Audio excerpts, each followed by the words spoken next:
Okay,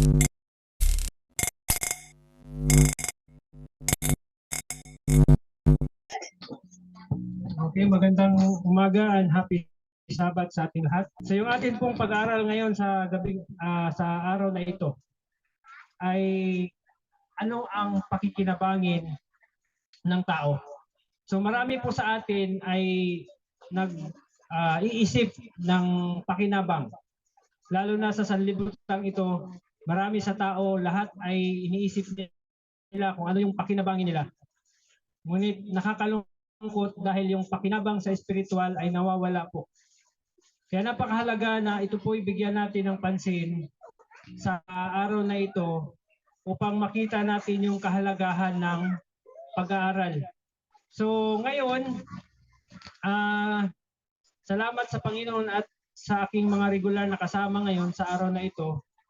Bagamat lagi kong sinasabi na tayo ay magpatuloy anuman yung dahilan, anuman yung magiging kadahilanan na ilalagay ng kaaway, dapat tayo ay laging magpapatuloy sa pag-aaral ng kanyang salita.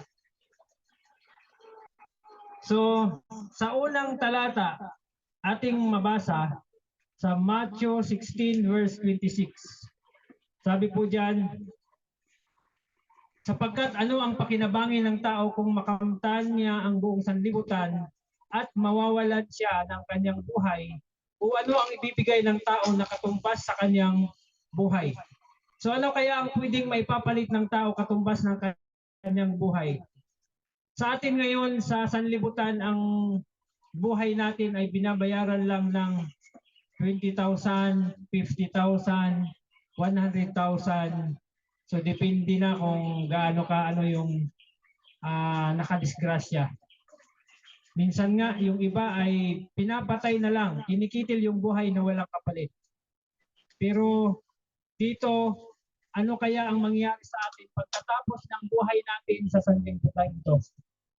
Kung ating titingnan po sa kasunod na bahagi, sabi niya sa Roma na ang lahat ay nagkasala. Nagkasala nga at hindi nakakaabot sa kalutian ng Diyos. So kung ang lahat ay nagkasala, so lahat po ay makakaranas ng kamatayan. Ang tinutukoy pong kamatayan dito, yung sinasabi na sa verse 23 sa chapter 6, sapagkat ang kabayaran ng kasalanan ay kamatayan, datapwat ang kaloob na walang bayad ng Diyos ay buhay na walang hanggan kay Kristo Jesus na Panginoon natin. Yung tinutukoy po dito na kamatayan ay kamatayan o ikalawang kamatayan. Kasi lahat ng tao, mula nung magkasala, ang ating unang magulang si Adan at Eva, lahat po ay kailangan o kasama silang mamamatay. Pero yung tinutukoy po na kamatayan dito na lahat o yung kabayaran ng kasalanan ay yung kamatayan ng kaluluwa. Ibig sabihin ito po yung ikalawang kamatayan. Sabi sa Ezekiel ko, ang kaluluwa na nagkasala mamamatay at ang anak ay hindi magdadanas ng kasamaan ng ama. O ang magdadanas man ang ama ng kasamaan ng anak, ang katwiran ng matuwid ay sa kanya at ang kasamaan ng masama ay sa kanya. So ibig sabihin, wala tayong pwedeng sisihin kung tayo po ay magkakasala. Hindi pwede nating sabihin na dahil sa aking asawa, dahil sa aking anak, dahil sa aking magulang, o dahil sa aking kaibigan, kaya ako nagkasala. Kasi ang sabi ng Panginoon, ang magiging kasalanan mo ay kasalanan mo. Hindi pwedeng magdadanas ng kasalanan mo yung iba. Ngayon sa ating pagpapatuloy, sabi niya sa Revelation 20 verse 14, ang tinutukoy ko pong kamatayan ay itong ikalawa. Sabi dito, at ang kamatayan sa Hades ay pinulit sa dagat-dagatang apoy. Ito ang ikalawang kamatayan. Sa makatuwid ay ang dagat-dagatang apoy. So marami sa atin pinaghahandaan yung pisikal na pangailangan. Pero yung ikalawang kamatayan ay hindi po pinaghahandaan. Na samantalang yung ating pisikal, pag yan ay namatay ngayon, ano ang kasunod? Lahat tayo ay haharap sa husgahan ng Panginoon o sa husgado ng Panginoon.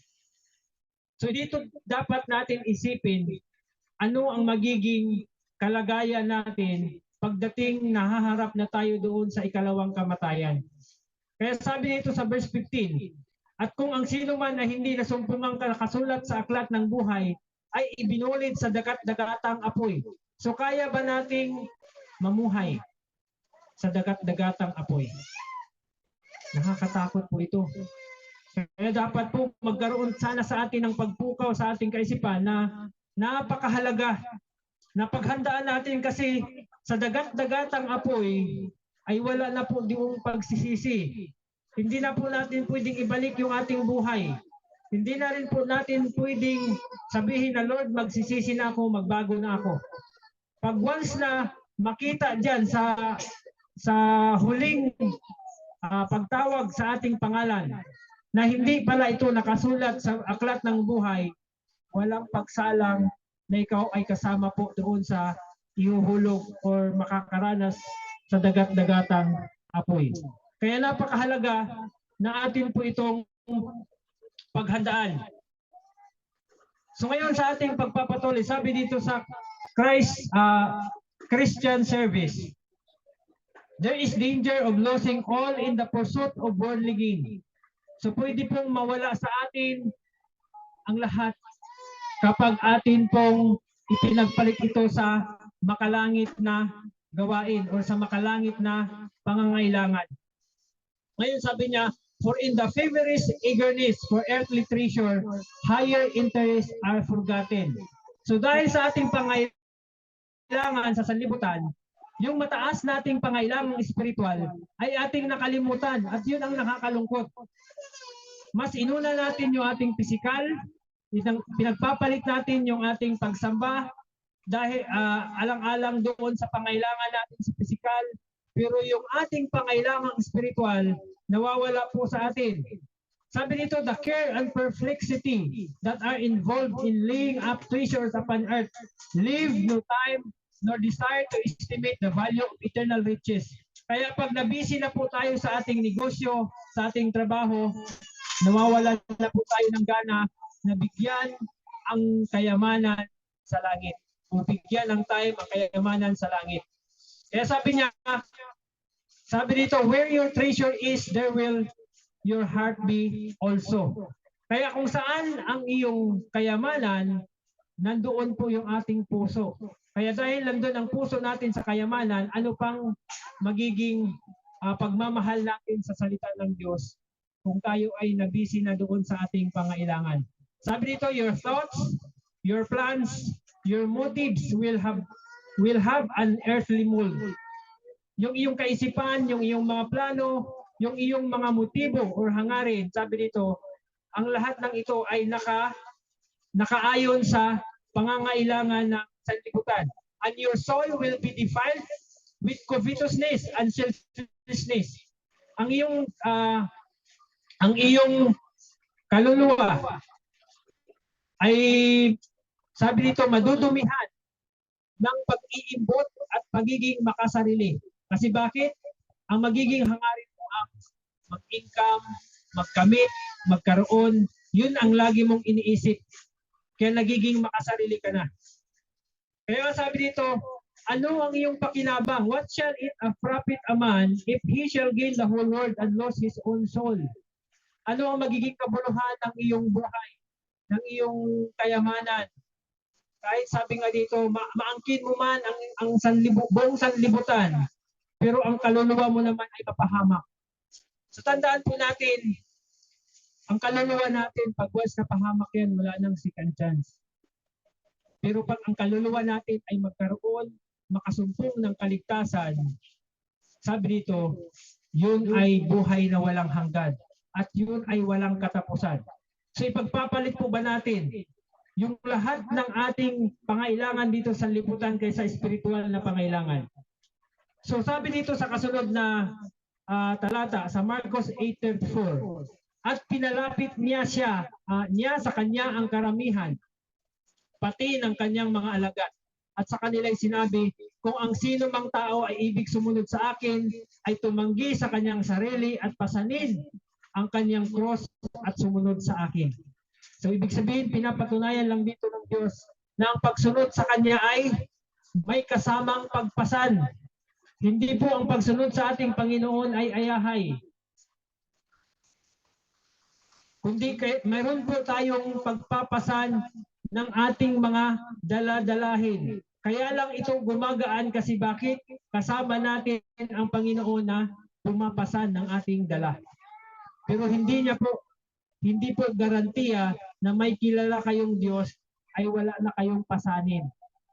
Nandyan pa rin ang pasanin kasi pinapahintulutan ng Diyos yan upang matuto tayong umasa sa Kanya. So sabi sa our high calling, the glory of the world to come is eclipsed by corruptible things on earth. So ibig sabihin, yung mundo na darating ay sabi dito ay nalambungan, natakpan, sabi dito, ng corruptible things of earth. Ibig sabihin, yung mga makabundong bagay. Kaya tayo, wala na tayong tinitingnan o hindi na malinaw sa atin kung ano yung gaano kaganda yung langit. Mas nakapokus tayo ngayon sa ating pangailangan. Kaya pagdating ng sabi na mayroong pagsamba, wala tayong gana. Kasi bakit? Mas nakikita nating mahalaga ang kayamanan sa sanlibutan. Lalo na kung wala kang pagkain, wala kang makain, wala kang trabaho. So talagang mabango sa'yo or nakakaakit yung mga bagay na aalokin tayo kapalit ng ating pananampalataya. Ngayon sabi dito, for where your treasure is, there will your heart be also. Your thoughts, your plans, your motives will have an earthly mold, and your soul will be defiled with covetousness and selfishness. What shall it profit a man if he gain the whole world and lose his own soul? So the day is coming when the idols of silver and gold will be cast to the moles and to the bats, and to the rich men will weep and howl for the miseries that shall come upon them. So darating yung time na yung kayamanan mo ay hindi na mapapakinabangan. Di ba may kasabihan yung sanlibutan na aanhin pagdam mo kung patay na ang kabayo. Aanhin mo pa yung kayamanan kung ang kaluluwa mo ay napahama. Mabibili ba ang kaluluwa mo ng kayamanan mo? Hindi po. Hindi mo na pwedeng maibalik. Lalo na kung natapos na ang iyong buhay sa sanlibutan, paano mo pa maibabalik ang buhay mo na yun?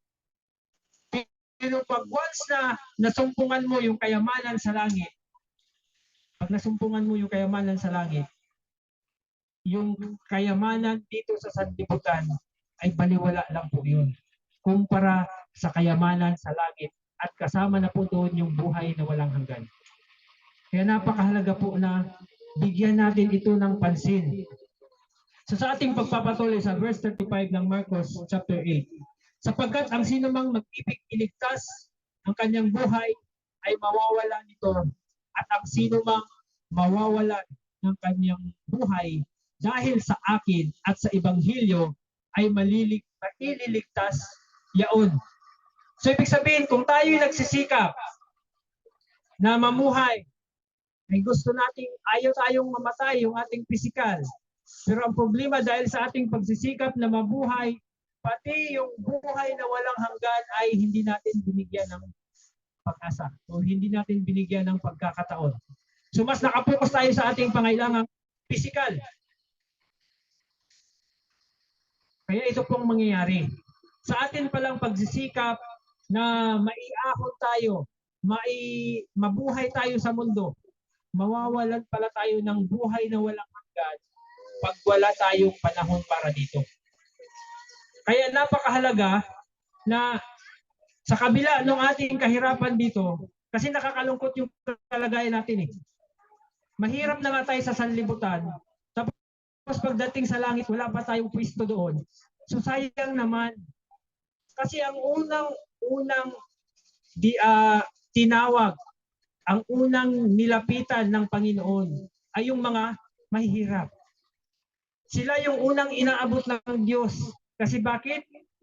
Kasi ang mga mahihirap, puno na sila ng paghihirap. Inuuna niya yung mga mahirap. Kasi sila yung mga nakaranas ng kahirapan. Pero sayang naman kung nakaranas na tayo ng kahirapan sa sanlibutan, ayaw pa natin nasain yung kayamanan o yung kaalwanan sa langit. Pero hindi po sinabi na wala nang pag-asa ang mayaman. May mga pagkakataon pa rin na ibinibigay ang Diyos sa kanila. Kaya lang mas unang inaabot ng Diyos yung mga mahihirap kasi sila yung mas maraming sinakripisyo na sa sanlibutan ito. Kaya sayang po ang buhay natin kung mamamatay tayo na mahirap at wala pang buhay na walang hanggan. Ngayon sabi dito sa Christ of Declaration, the rich man had all the money, who had all that money could procure. Mayroon siyang pambili sa lahat ng kanyang pangailangan, pero ang mahirap, yung iba nanglilimos pa, yung iba pinaghihirapan pa, yung iba kailangan pa nilang minsan ibuwis yung buhay nila para lang magkaroon ng pambili ng pangailangan nila. Sabi dito, but he did not possess the riches that would have kept his account right with God. So ang mayaman pala, kahit mayroon na siyang pambili sa lahat ng kanyang pangailangan dito sa sanlibutan, pero wala siyang kayamanan na maaring magpanatili sa kanyang kalagayan sa harap o sa harap ng Diyos. Sabi dito, he had lived as if all that he possessed were his own. Namuhay siya sa kanyang kalagayan na para bagang lahat ng kanyang kayamanan ay para lang sa kanya. So ganoon naman ang nagiging kaisipan ng karamihan na mayayaman. Pero hindi po lahat. Majority lang po sa nagkaroon ng kayamanan, ang kanilang kaisipan na ang kanilang kayamanan na tinanggap ngayon ay para sa kanilang lahat. O para sa kanila lang. Sila lang ang pwedeng gagastos niyan, sila lang ang pwedeng makinabang. Pero ano ang sabi ng Panginoon? He had neglected the call of God and the claims of the suffering poor. So kaya pala tayo pinagpapala kasi mayroon tayong gawain. Kailangan nating abutin, kailangan nating bigyan, kailangan nating paginhawain din naman yung mga nakaranas o nasa kalagayan ng kahirapan. So yun pala ang purpose kung bakit pinagyaman o niloob ng Diyos na kung sino man yung pinagyaman niya. Ay para pala magkaroon sila ng simpatiya doon sa mga nakaranas ng kahirapan. Kaya lang, bihira lang po yung mga nakakaramdam nito. Unawain yung mga nasa kahirapan. Ang nakakalungkot nga, yung mga mahirap, sila pa may mas lalong pinapahirapan. Kaya sabi nito, but at length, there comes a call which he cannot neglect. By a power which he cannot question or resist, he is commanded to quit the premises of which he is no longer steward. So darating yung time na yung pinagkatiwala sa iyo ay mawawala yan. Pareho na kayo ng mahirap na iyong tinataboy. Pareho na kayo ng mahirap na iyong pinapahirapan. Darating yung time na pareho kayong haharap sa husgahan ng Panginoon na hindi mo pwedeng gamitin ang iyong kayamanan para lang isalba ang iyong kalagayan. Ngayon sabi dito, the one rich man is reduced to hopeless poverty. So mas matindi ang kalagayan niya. Kasi bakit? Kung ang kanyang pagtatamasa ng kayamanan sa sanlibutan ito ay tinatamasa niya lang para sa kanyang sariling kapakanan. Nakakalungkot pagdating ng araw na ito ay siya ay walang pag-asang, siya ang pinakamahirap na walang pag-asa. The robe of Christ's righteousness woven in the loom of heaven can never cover him. So yung damit na inahanda ng Panginoon na katwiran ng Diyos, sabi dito, ay hindi pwedeng itakip sa kanya. Kasi bakit? Kailangan po yan ay nahubog or nahabi natin dito pa lang sa sanlibutan. Kasi pagdating sa langit, hindi na natin pwedeng sabihin na, Lord, magbago na ako dito sa langit. Kasi wala na akong kayamanan. Hindi na po pwedeng mangyari yun. Kailangan dito pa lang sa lupa, nagagawa na natin yung pagbabago na yun. Sabi pa dito, He who once wore the richest purple, the finest linen is reduced to nakedness. So siya na susuot ng isang mamahaling damit, mamahaling mga kasuotan, ay sabi dito, ay mabababa sa walang damit o walang anuman. Kasi bakit? Lahat yun ay maaalis po sa kanya. So his provision is ended. He brought nothing into the world and he can take nothing out of it. So ibig sabihin, ang lahat ng bagay na mayroon siya sa sanlibutan ay hindi niya madadala sa kabilang buhay. Kaya napakahalaga po na anumang pinagkatiwala sa atin ng Panginoon, anumang bagay yan, anumang klaseng kayamanan yan ay pinagkatiwala niya sa atin, dapat po bigyan natin ng halaga na magawa natin ito at maluwalhati natin ang nagbigay po niyan at nagkatiwala po sa atin ng mga bagay na yan. So sa ating pagpapatuloy, sabi sa mga awit 49 verse 16, huwag kang matakot pagka may yumaman, pagka ang kalwalhatian ng kanyang bahay ay lumago. Kasi minsan naiinggit tayo yung iba naiinggit na bakit sila yumayaman? Samantalang ang sasama ng mga ugali, ang sasama ng mga ginagawa, ang sasama ng mga pinapakita. Pero bakit sila yumaman pa rin ng yumaman? Yumaman sila sa pandaraya. Pero wag pala tayong matakot, wag natin silang kainggitan. Kasi sabi dito sa verse 17, sapagkat pagka siya'y namatay, ay wala siyang dadalhin. Ang kanyang kalawalhatian ay hindi bababang susunod sa kanya. Lahat ng anumang mayroong sa kanya, naging tanyag man siya, naging pinuno, naging sikat, anumang klaseng kasikatan ang mayroon siya sa sanlibutan, pagdating sa kamatayan, pagdating sa hukay, hindi niya po madadala lahat ng kasikatan na yun. Ang problema pa kung sumikat siya sa masamang gawa, mas lalo pa siyang tutuyain ng mga tao na nararapat lang namatay yun kasi ang sama-sama ng ugali. Sabi sa verse 18, bagaman habang siya'y nabuhay ay kanyang pinagpala ang kanyang kaluluwa at pinupuri ka ng mga tao pagka gumagawa ka ng mabuti sa iyong sarili. Ang nakakalungkot pa nito, yung mismong may mga lumalapit sa iyo, tinatanggihan mo. So yun po, malaking bagay, malaking kawalan ito pagdating ng araw na pag ikaw ang iyong sarili, ang iyong buhay ay binalik na o kinuha na ng Panginoon sa iyo. So kaya sabi dito sa kasunod mga kapatid, sa verse 19, siya ay paroroon sa lahi ng kanyang mga magulang, hindi sila makakakita kailanman ng liwanag. So magkakasama sila, pag yung mga pamilya nila ay mga ganuturi, ang pinapakita sa sanlibutan, magkakasama sila sa huling hantungan. Sa verse 20, taong nasa karangalan at hindi nakakaunawa ay gaya ng mga hayop na namamatay. So biruin nyo yung mga hayop na namamatay. Ang mga hayop kasi wala silang kaluluwa eh. Ang tao lang meron. So ibig sabihin, yung mga tao pala na mamamatay na walang pagkaunawa sa kaligtasan, sa buhay na walang hanggan, para silang mamamatay na hayop. Yung hayop pag namatay, pinoproblema niya ba yung kasunod na buhay niya? Hindi. Kaya nakakalungkot yun na ang isang tao, nilikha ng Diyos, nagbuwi siya ng buhay para mapanumbalik siya sa dati niyang kalagayan at may bilang uli na bilang mga anak niya. Tapos hindi nagpahalaga sa kaligtasan na kanyang inoffer. So anong mangyari sa kanila? Mamamatay sila sa walang pagpapakialam nila doon sa kaligtasan na ibinigay po ng Diyos sa kanila.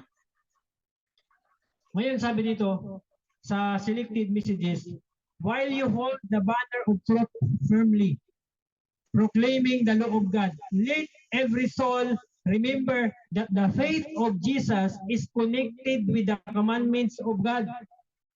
Minsan inisip natin, basta importante, meron na akong pananampalataya. Pero ang pananampalataya pala, sabi dito, konektado ng pagsunod sa kautusan. Kaya nga sabi doon na ang bunga ng iyong pananampalataya ay pagsunod sa kautusan. Tandaan po natin, hindi natin sinunod ang kautusan para tayo maligtas. Kundi bakit? Bakit natin sinunod ang kautusan? Kasi ang kaligtasan, inoffer ng Panginoon sa pamagitan ng kanyang bugtong na anak na walang bayad. Para mapanatili mo yung kaligtasan na yan, anong kailangan mong gawin? Kasi nanampalataya ka doon eh. Para maangkin mo yung kaligtasan, kailangan manampalataya ka doon sa nagbuwis ng buhay. At maliligtas ka. So para mapanatili mo yung kaligtasan, kailangan mong sundin kung ano yung kanyang inutos o tagubilin para hindi ka maibalik doon sa dati mong kalagayan. Kaya lang nakakalungkot ngayon, okay lang na walang kautusan basta may pananampalataya ka. So paano mo ngayon ipapakita yung pananampalataya kung wala kang pagsunod sa inuutos ng Diyos? Paano mo mapatunayan? Kasi ang tao ngayon to see is to believe eh. Kaya nga marami sa nakikita natin, nag-aangkin lang sila na may pananampalataya, pero yung buhay ay hindi makikita na mayroong pagbabago. So sabi niya dito sa Testimony to Ministers 57, let all be careful not to make an outcry against the only people who are fulfilling the description given of the remnant people who keep the commandments of God and have the faith of Jesus, who are exalting the standard of righteousness in these last days. So minsan nakakalungkot, hindi na nga tayo tumutulong, hindi tayo nakikisama, hindi tayo umaaten. Pero yung mga taong nagsisikap na sundin ang kalooban ng Diyos, tinutuya pa natin. Sabi niya dito, may babala pala ang Diyos. Huwag nawa tayo maging isa doon sa mga lumalaban sa mga tao na nagsisikap na sundin ang kalooban niya. Lalo na sa huling panahon po. Ngayon, sabi niya dito, sa Prophets and Kings 605, part po ito ng ating pag-aaral kagabi, sabi niya, the decree that will finally go forth against the remnant people of God will be similar or will be very similar to that issued by Ahasuerus against the Jews. Today, the enemies of the true church see in the little company keeping the Sabbath commandment. Ano yung kaaway ng totoong iglesia? Makikita niya yung totoong iglesia ay sumusunod sa utos ng Diyos. The reverence of God's people for His law is a constant rebuke to those who have cast off the fear of the Lord and trampling on His Sabbath. Kaya yung inyong pagpunta pa lang dito, galing kayo sa inyo, pupunta dito, aatin kayo, yun ay magiging mensahe na sa mga tao na nagbabaliwala sa utos ng Diyos. Kasi balang araw makikita nila yan. May mga nakita ako pag araw ng ganito. Wala sila dyan sa bahay nila. Tapos yung iba naman, sabi niya, makikita namin yan sila doon naglalakad. Mayroon yan silang inaatinan. Ito yung magpapaalala sa kanila pag dumating na po yung pagsasabatas. At magiging katulad po sa panahon ni Esther. Ni Queen Esther, ang panahon nito, ang kasaysayan sa panahon ni Queen Esther ay magiging tulad po sa ating panahon na magkakaroon din po ng pagsasabatas na ang lahat ng sumasamba sa tunay na Diyos ay mamamatay or papatayin. Yun po ay nakasulat at nakaprophecy. Ibig sabihin, yan po ay sigurado pong mangyayari.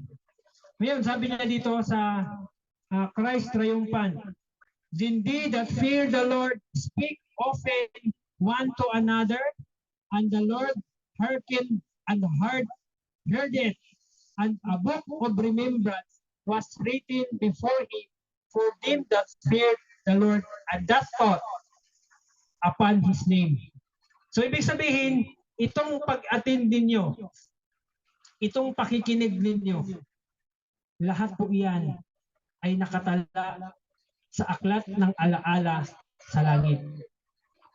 So ibig sabihin, hindi po masasayang ang inyong mga ginagawa, na lalong-lalo na nagpahalaga kayo sa salita niya, nagpahalaga kayo sa utos ng Diyos. Kaya kayo nandito. Itinakwil nyo yung pangailangan ninyo sa araw na ito. Dahil ang ginusto nyo, yung pangailangan nyo spiritual. At yung ginawa nyo ito, sabi ng Panginoon, ay nakatala sa langit. At darating yung time na ang talaang ito ay papakita sa atin na kung ano yung ginagawa mo habang ikaw ay nagpapatuloy sa kaligtasan. So lahat po yan nakatala at ibibigay po sa atin ng Panginoon, ipapakita niya po sa atin lahat yan. Ngayon, sa ating pagpapatuloy, sabi niyan sa Christ Triumphant pa rin sa 187 paragraph 2, ye have said, it is vain to serve God, and what profit is we have if we keep His ordinance, and that we have walked mournfully before the Lord of hosts. So sinasabi ng iba na, ano pang silbi? Bakit ako maglilingkod, magpapatuloy sa paglilingkod sa Diyos? Iyong buhay ko naman laging malungkot. Kung sabi niya, sabi dito, these words describe those who ought to have better represented the precious truth. So itong mga tao pala dapat na ito, o itong mga taong ito, dapat sila pala ang magre-representa ng isang mabuting kalagayan na tinanggap nila ang katotohanan ng Diyos, o itong mahalagang katotohanan ng Diyos. Pero nakakalungkot, sila pa yung nakikita na laging malungkot, laging walang gana, laging ang buhay parang laging sinasakluban ng ano. Yun ba ang gusto ng Diyos? Na mayroon kang kilalang Diyos, sinasabi mo na makapangyarihan siya sa lahat, pero yung buhay mo, laging malungkot. Sa tingin nyo, matutuwa ang Panginoon? Sasabihin niya, ay ito nga ang tunay kong anak, laging malungkutin. Ano ba ang gusto ng Diyos? Ano ba ang gusto niya makita sa atin? Sabi niya, who ought to have been an example to those newly come to the faith. Na dapat pala, maging halimbawa tayo doon sa mga bago sa pananampalataya. Mga bagong nakatanggap, nakakilala sa pananampalataya at maglapit sa Diyos. Eh paano kung lagi tayong malungkot? So yung mga bagong papasok, anong tingin nila sa atin? Anong klase ito? Eh bakit pa ako papasok dyan? Imbes masaya na ako sa kalagayan ko, papasok ko dyan, di mas lalo akong malungkot kasi yung mga tao nandyan, puro malungkutin. So sila yung sisira. Kaya sabi niya dito, He has ordained. Sabi niya pa dito, for all who follow Him, the Lord has prepared a rich feast of heavenly things. So kung yan ay nakita natin o tinitingnan natin na isang mahalagang kaganapan, na mayroon palang pagsasalo-salo na mangyayari sa langit, isang dakilang salo-salo na lahat ng taong maligtas ay kakain sa isang misa. At doon nyo po makikita ang ating Panginoon. Lahat ng mga tao na nakasumpong ng kaligtasan, makakasama nyo doon sa isang salo-salo na yun. Dapat bigyan natin ng malaking ano po yun, malaking importansya. Kasi bakit? Kung nakatingin tayo sa mangyayari sa langit, hindi tayo magiging laging malungkot. Kasi kung lagi tayong malungkot, para bang sinasabi natin sa ating sarili na walang halaga yung sa langit, walang kabuhay-buhay yung sa langit. Hindi nakakalungkot yung nandun sa langit. So pag yun ang pinapakita natin sa tao, hindi natin pinahahalagahan kung ano ang mayroong kayamanan sa langit. Yun kung ibig sabihin nun. Kaya yung mga tao na nakaintindi kung gaano kahalaga o anong kayamanan mayroon sa langit, yung buhay nila kahit mahirap, mayroon pa rin pagnitik. Mayroon pa rin silang panahon para maging masaya. Kasi sabi niya dito, He has ordained that those who follow Him shall not walk in darkness, but shall have the light of life. So paano tayo magiging liwanag sa mga tao kung ang buhay natin ay madilim? Puno ng kalungkutan at puno ng kasamaan. Ngayon sabi dito sa last paragraph, sa last sentence, the Lord does not call upon His believing, obedient followers to cover the altar with tears. Hindi para tayo tinatawagan na punuin natin ng luha ang altar ng Diyos. Sabi niya, but to walk cheerfully and happily along. So sa kabila ng ating kahirapan, mga pagsubok na dinanas, dapat pa rin pala tayong magiging magalak, magiging masaya. Kasi bakit po? Kasi yung ating naranasan sa sanlibutan, panandalian lang ito at matatapos. Pero pag once na matatapos na ito at bumalik na ang Panginoon, so yan na po ang walang katapusan. Okay, sabi po dito sa Lucas 14:1, reward of service. Sabi niya, at sinabi rin naman niya sa nag-anyaya sa kanya, pagka naghahanda ka ng isang tanghalian o ng isang hapunan, ay huwag mong tawagin ang iyong mga kaibigan. So sino kaya ang gumagawa nito? Bakit kaya? Ni ang iyong mga kapatid, ni ang iyong mga kamag-anak, ni ang mayayang kapitbahay. Baka ikaw naman ang kanilang muling anyayahan at gantihan ka. So kung mapapansin niyo, bakit kaya ganun? Na ayaw niyang paimbitahan yung mga kaibigan, yung mga kapatid mo, mga kamag-anak, lalo na yung mga kapitbahay mong mayayaman. Kasi bakit? Sabi niya, baka ikaw naman ang kanilang muling anyayahan at gantihan ka. Bakit masama ba yun pag ginantihan ka? So yun ibig sabihin po nito na pag once na tayo ay gumawa ng bagay or ginawa natin ito, mayroon na agad kapalit. Sabihin, gagantihan ka na agad ng mga tao na kung gusto ng Diyos na gagawa tayo ng mabuti sa kapwa natin, yung mga tao na walang kakayahang magganti. Kasi sinong gaganti doon sa tumulong? Yung Diyos. Kaya paano kapag gagantihan ng Diyos kung ang mga tao na inimbita mo pagkasunod na araw, imbitahin ka rin? So, ibig sabihin ng Panginoon nito na kung tayo gustong gumawa ng mabuti, nakilalalin ng Diyos yung mga tao na walang kakayahang gumanti. So, sabi niya dito sa verse 13, tatapwat kung maghahanda ka, ay aanyayahan mo ang mga dukha, ang mga pingkaw, ang mga pilay, ang mga bula. Kasi bakit? At magiging mapalad ka sapagkat wala silang sukat ikaganti sa iyo. Sapagkat gagantihin sa iyo sa pagkabuhay na maguli ng mga ganap. So doon pala ang gantihan. Kailang nakakalungkot yung mga nag-iimbita, pag mayaman nag-imbita, gusto nilang imbitahin nila ay mayaman din. Paano? Hindi na sila kailangang gantihan ng Diyos. Kasi bakit? Gagantihan na sila ng mga tao. Inimbitahan nila.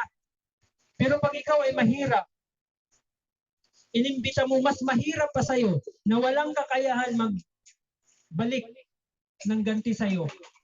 Yun yung gagantihin ng Diyos sa langit pagdating ng araw. Kaya yun yung dapat po natin maintindihan.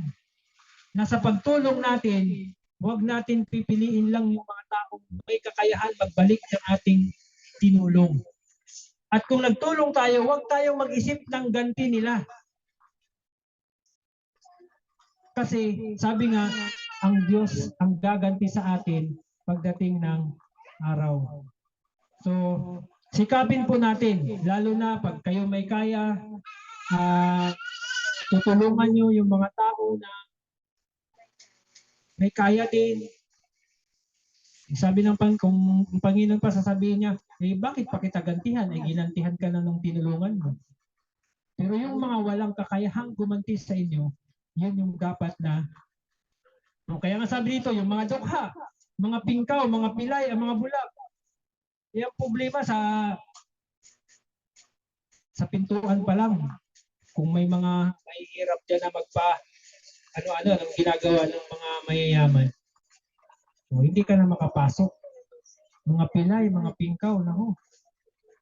Maliban na lang. Pero mayroon pong mga mayayaman na kinikilala nila yung mga may kapansanan. Naawa sila doon. Kaya doon sa mga tao na yon, na kinilos yung puso nila, Panginoon po ang gaganti sa kanila. Kasi bakit? Hindi naman sila kayang gantihan ng mga tao na tinulungan nila eh. Lalo na kahit yung mga ginagawa nilang pagtulong lang na tingin natin maliit lang na bagay. Pero kasi yung mga tinulungan nila ay hindi kayang kumanti, so gagantihan sila ng Panginoon sa langit. At anong gagawin yun para mapunta sila sa langit? Dadalhin sila ng Diyos na para may turo sa kanila yung landas patungong langit. Ngayon, sabi sa Isaiah, hindi baga ito ang ayuno na aking pinili, na kalagin ang mga tali ng kasamaan, na pagaanin ang mga pasan at pagpapaging layain ang napipighati, at iyon alisin ang lahat ng atang. Yung problema maraming nag-aayuno, kunyari, pero nagpapabigat pala doon sa mga kasamahan niya. Sabi dito sa verse 7, hindi baga ang magbahagi ng iyong tinapay sa gutom at dalhin mo sa iyong bahay ang dukha na walang tuluyan, pagka nakakita ka ng hubad na iyong binihisan, at huwag kang magkubli sa iyong kapwa-tao. Lalo na pag mayroong mga pumunta sa bahay nanghihingi, naku, nagtago na agad. Buti kung araw-araw, siguro kung araw-araw na pumupunta sa iyo nanghihingi, mag-isip-isip ka na. Pero kung taunan lang pumupunta sa inyo, hihingan kayo, magtatago pa kayo, yun yung sinasabi ng Panginoon, hindi talaga kayo gagantihan ng Panginoon. Kasi bakit? Gusto niyo lang tulungan yung mga kayang tutulong din sa inyo. Ngayon, sabi niya dito, sa verse 8, kung magkagayoy, sisikat ang iyong liwanag na parang umaga at ang iyong kagalingan ay biglang lilitaw at ang iyong katuwiran ay mangunguna sa iyo, ang kaluwalhatian ng Panginoon ay magiging iyong bantay lingkod. So, ibig sabihin po, yung mga tao na nakikitang tumutulong doon sa mga dukha, magiging liwanag sila doon sa mga tao pa na makakita. At tutulong din sa ganung uri ng paraan ng pagtulong.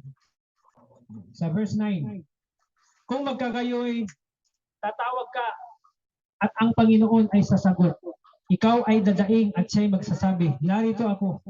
Kung iyong alisin sa gitna mo ang atang, ang pagtuturo at ang pagsasalita ng masama. Paano sasagot ang Diyos sa atin? Pag inalis natin ang atang, ang pagtuturo at pagsasalita ng masama. Kaya pala minsan may mga pagkakataon na hindi ka tinutugon ng Diyos sa iyong panalangin. Kasi bakit? Meron ka pang ginagawang hindi maganda. So pag once na inuunti-unti mo na yan sa likuran at ginawa mo yung pagsunod sa Panginoon, yung bagay na yan, anumang hingiin mo sa Panginoon, ipagkakaloob niya. Kasi pangako niya yan eh. Sabi niya, pag ikaw ay tatawag, ang sabi ng Panginoon, siya ay sasagot. Pag ikaw ay dadaing, siya ay magsasabi, narito ako. So napakasarap po itong pakinggan na pangako ng Diyos. Kaya dapat maisip natin na kung minsan hindi man sinasagot ng Diyos yung ating panalangin, may mga bagay tayong ginawa na nagiging hadlang para hindi po yun sagutin. Pero kahit wala man tayong ginawa na magiging hadlang, may purpose pa rin ng Diyos na kailangan nating maghintay. So sa verse 10, at kung magmamagandang loob ka sa gutom at iyong sisiyahan ng loob ang nagdadalamhating kaluluwa. Ibig sabihin, yung mga gutom, anong ginagawa sa gutom? Bigyan ng pagkain. Yung mga binibigyan mo yung mga nagdalamhati.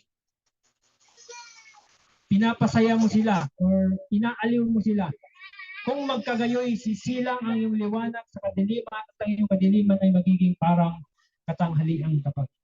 Sa verse 11, at papatnubayan ka ng Panginoon na palagi at sisiyahan ng loob ang iyong kaluluwa sa mga tuyong dako at palalakasin ang iyong mga buto at ikaw ay magiging parang halamang na dinig at parang bukal ng tubig na ang tubig ay hindi naglilikat. So, alam yung halaman na nadilig ay. So pag ikaw pala ay ginagawa mo yung mga bagay na ito, sabi ng Panginoon, para kang halaman na nadilig. Patuloy ang buhay mo. At isa pa, katulad ka rin ng tubig na bukal. Alam mo yung tubig na bukal? Hindi po naubusan ng ano yun. Tigilang kabukal yan. Kaya nga siya natawag na bukal eh. So para kang tubig na bukal. Kaya kung ikaw ay patuloy na nagkakaloob, nagbibigay doon sa mga tao ng pangangailangan nila, lalo higit yung mga tao na walang kakayahang magbalik sa iyo ng iyong mga tinulong sa kanila, ang Panginoon magkakaloob sa iyo. Para kang bukal na laging dinadaluyan ng tubig. So yun po yung sabi nga ito na hindi mauubos sa iyo ang source ng pinanggalingan ng biyaya, ng pinagmulan ng biyaya. So sa ating pagpapatuloy,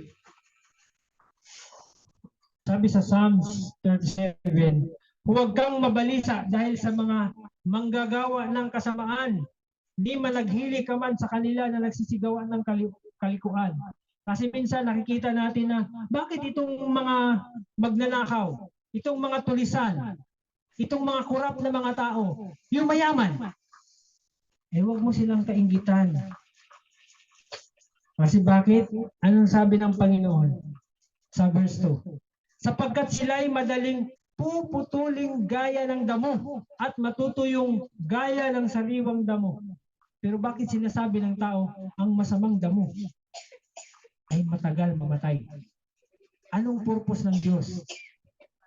Binibigyan pa sila ng chance na baka pahabain ang buhay nila, magkaroon pa sila ng pag-asa.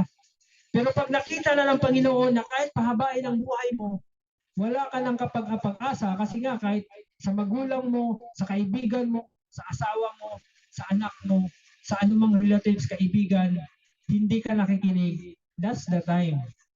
Sino pa ang gagamitin ng Diyos para paalalahanan ka? Kaya ang gagawin ng Diyos, paiksiin niya na lang ang buhay mo. Kaysa hahaba ang buhay mo, magiging hahaba din ang perwisyo mo at higit sa lahat, dadami pa ang isisingil sa iyo na palo ng Panginoon. Ngayon, sabi sa verse 3, tumiwala ka sa Panginoon at gumawa ka ng mabuti. Yun yung sinasabi ng kasabihan na sa Diyos ang awa, sa tao ang kasi hindi pwede na basta sabi kasi ni Brad, tumiwala ako sa Diyos eh. Nagantay lang dun sa bahay. Walang ginagawa. Mamaya-maya may magpadala man niya ng ano. So kailangan pag tumiwala tayo sa Panginoon, gumawa ka rin ng mabuti. Pag mayroong mga kailangan na tulungan, mayroong mga tinawag ng iyong atensyon para tulungan yung isang tao, gawin po natin. Kasi doon po makikita ng Diyos sa atin na interesado tayo doon sa ating hiniling. Sabi pa dito, tumahan ka sa lupain at gawin mong kumain sa kanyang pagkatapat. Huwag tayong kumain na galing sa pagnanakaw, galing sa mga hindi mo pinagpawisan, galing sa hindi mo naman parang galing sa masama. So kailangan kumain tayo na may kapayapaan sa ating puso, sa ating pag-iisip. Wala kang tinatalikod o wala kang tinatago na anuman. Ngayon sa ating pang pagpapatuloy, sabi ito sa Kawikaan, verse 9, parangalin mo ang Panginoon ng iyong tinatangkilik at ang mga unang bunga ng lahat mong ani. So ito pa ang sinasabi, parangalin mo ang Panginoon ng iyong tinatangkilik? Paano ba tayo magparangal sa Panginoon ng ating tinatangkilik? Marami sa atin ang sagana. Pero minsan ba binibigay natin ang para sa Panginoon? Kanino natin binibigay?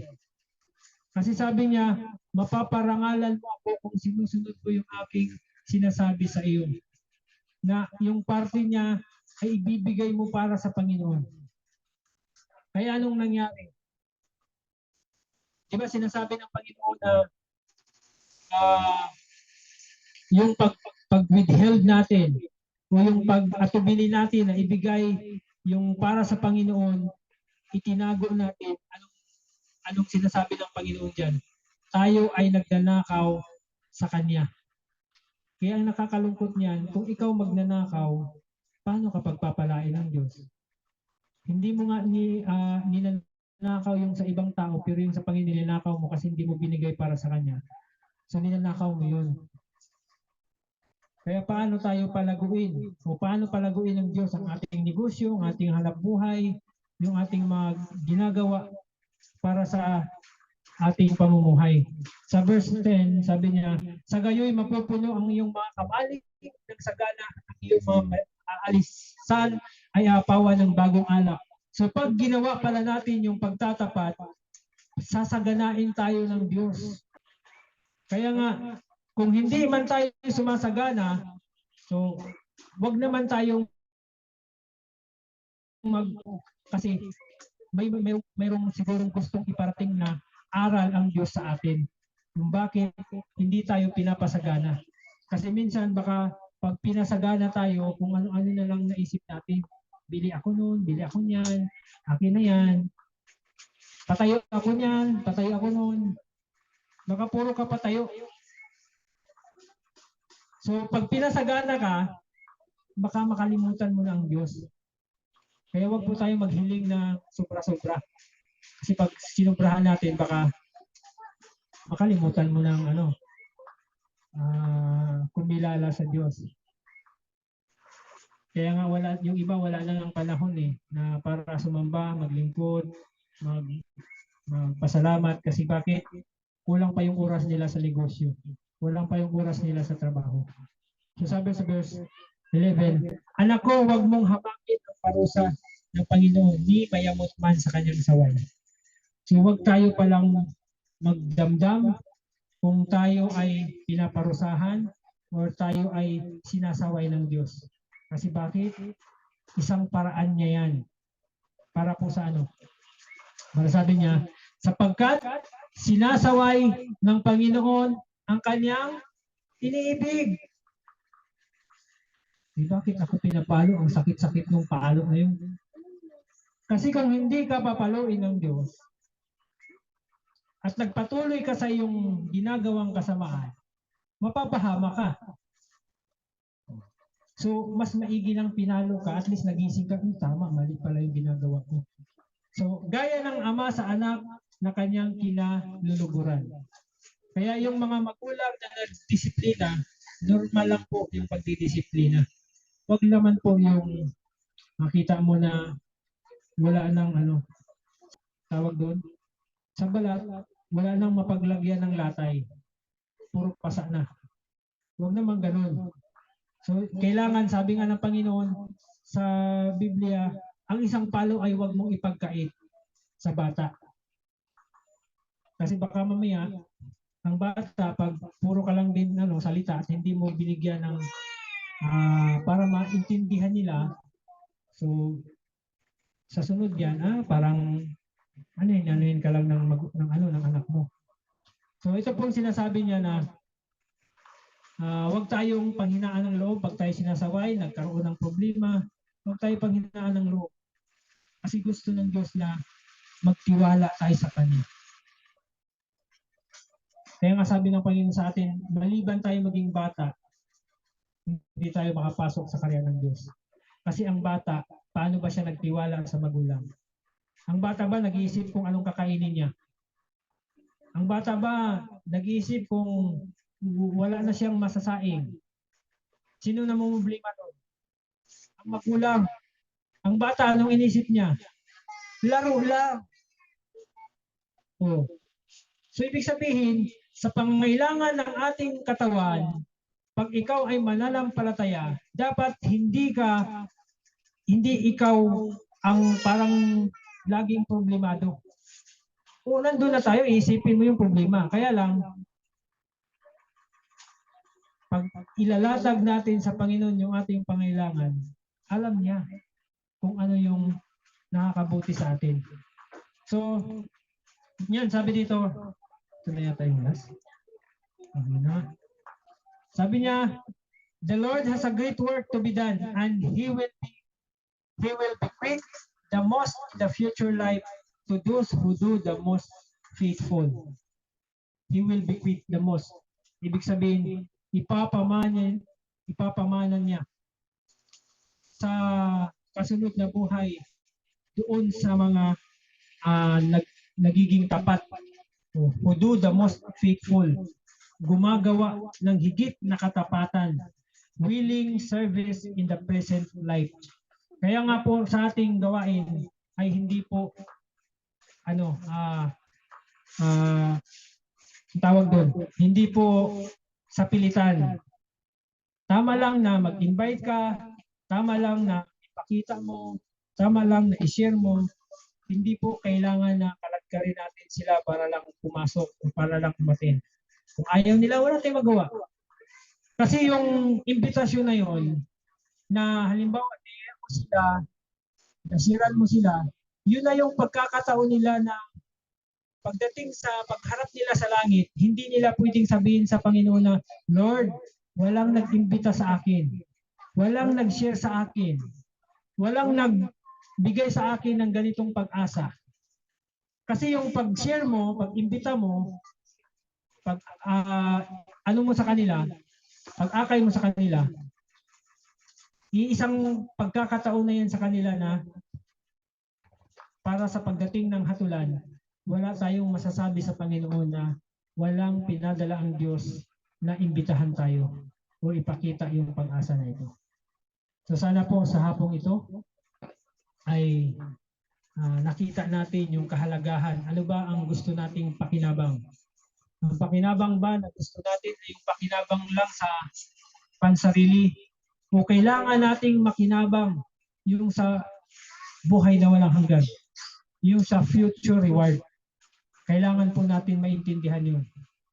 Kasi kung ngayon busy tayo sa gawain, sa buhay, sa pangailangan sa buhay, mawawalan tayo ng gana kung nakapokus tayo sa pangsanlibutan na pangailangan.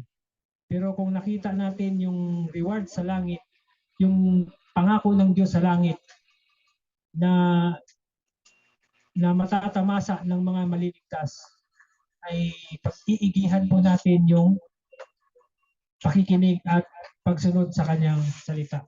So, sana po ay nakapulot tayo ng mahalagang bagay na lalo't higit.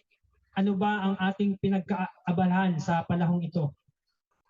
Pinagpapalit ba natin ang spiritual na kayamanan kaysa physical na pangailangan?